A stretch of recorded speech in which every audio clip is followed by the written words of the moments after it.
Here we go.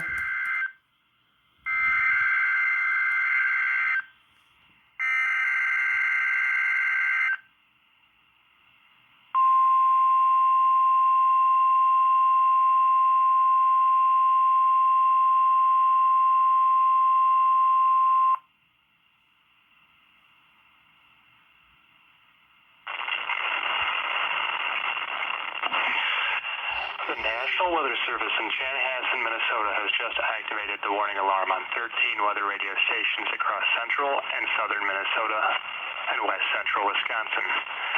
During dangerous weather situations, these specially built radios are automatically activated to warn for the hazard. Tests of these radios are normally conducted by the National Weather Service in Chanhassen every Wednesday at 1 p.m. If severe weather threatens the area near the normal test time, the test will be postponed until the next good weather day. The warning alarm will be activated for selected watches, warnings, and statements affecting central and southern Minnesota and west central Wisconsin. This concludes the test of the warning system. We now return to normal programming.